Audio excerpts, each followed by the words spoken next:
مسلمان ہو کر نماز قضا کرتے ہیں۔ تو مجھے علامہ اقبال کا ایک شعر یاد آتا ہے، گرتے ہیں سجدوں میں اپنی حسرتوں کے خاطر، گرتے ہیں سجدوں میں ہم اپنی حسرتوں کے خاطر، گرتے اگر عشق خدا میں تو کوئی حسرت ادھوری نہ رہتی۔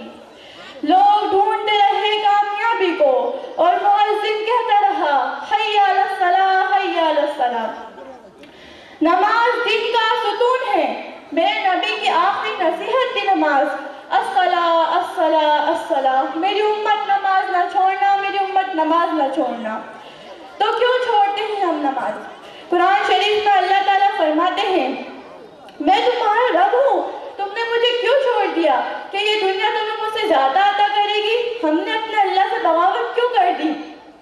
کیا صرف جمعے کے دن ہی اللہ تعالیٰ ہم سب لوگوں کو بلاتا ہے اور باقی دنوں میں نہیں؟ تو باقی دنوں میں ہم کہاں چلے جاتے ہیں؟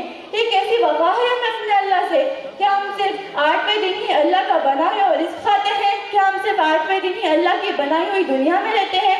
کیا ہم صرف 8ویں دن ہی اللہ کا بنایا ہوا پانی پیتے ہیں؟ ایک حدیث میں آتا ہے آپ صلی اللہ علیہ وسلم نے فرمایا اسلام اور کفر کے درمیان فرق صرف نماز ہے۔ تو آج ہماری نمازیں کہاں ہیں؟ ہماری فجر کہاں ہے؟ ہماری ظہر کہاں ہے؟ ہماری عصر کہاں ہے؟ ہماری مغرب کہاں ہے؟ ہماری عشاء کہاں ہے؟ کہاں ہے ہماری نمازیں؟ یہ کیا ہو گیا ہے مسلمانوں کو؟ ہم کیوں نہیں سمجھتے کہ نماز کو چھوڑ دینا کفر سے جا ملنے والا کام ہے؟ یہ میں آپ لوگوں کو میری بات نہیں بتا رہی ہوں، یہ میں آپ لوگوں کو حضور صلی اللہ علیہ وسلم کی بات بتا رہی ہوں۔ ہر مسلمان کو کریکشن پروسیس میں رہنا چاہیے۔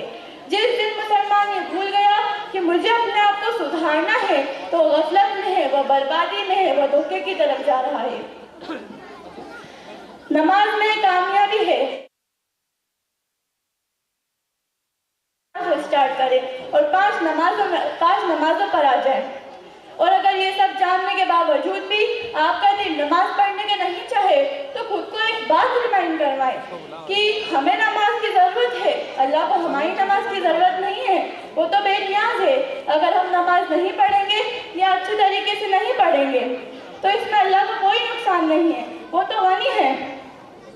یہ تو اللہ کا احسان ہے کہ اللہ نے دن میں 5 بار نماز رکھی، کہ اپنی ملاقات کا موقع دیا۔ اگر کوئی نماز نہیں پڑھتا تو یہ اس شخص کی بدبختی ہے۔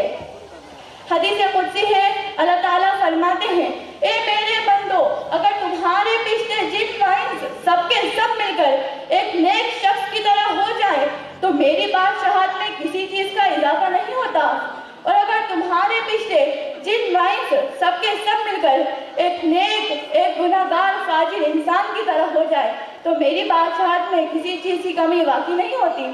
وہ تو اللہ ہے، وہ تو غنی ہے، وہ تو بے نیاز ہے، ہم اس کے مخلوق ہیں، ہم کمزور ہیں، ہمیں اپنے اللہ کی ضرورت ہے، ہمارے اللہ کو ہماری ضرورت نہیں ہے۔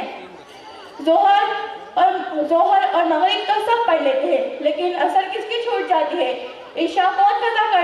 فجر اور عشاء کون قضا کر دیتا ہے؟ کیا آتا ہے حدیث میں اس چیز کے بارے میں؟ منافق، اور منافق کون ہوتا ہے؟ کافر، مشرک، یہودی۔ منافق کرنا وہ مسلمان ہوتا ہے جو صرف اسلام لاتا ہے، ایمان نہیں لاتا ہے۔ چوری کرنے والا منافق نہیں ہوتا، حتیٰ کہ بدکار بھی منافق نہیں ہوتا۔ جھوٹا، خائن، بد اخلاق، بدزبان، یہ چاروں چیز یا ان میں سے ایک بھی چیز کسی کے اندر ہو تو منافق ہوتا ہے۔ جھوٹ زبان سے بولا جاتا ہے، گالی زبان سے دی جاتی ہے، امانت کی ذمہ داری زبان سے لی جاتی ہے، وعدہ زبان سے کیا جاتا ہے۔ تو کیا چیز دور کرتی ہے منافق کو نماز سے؟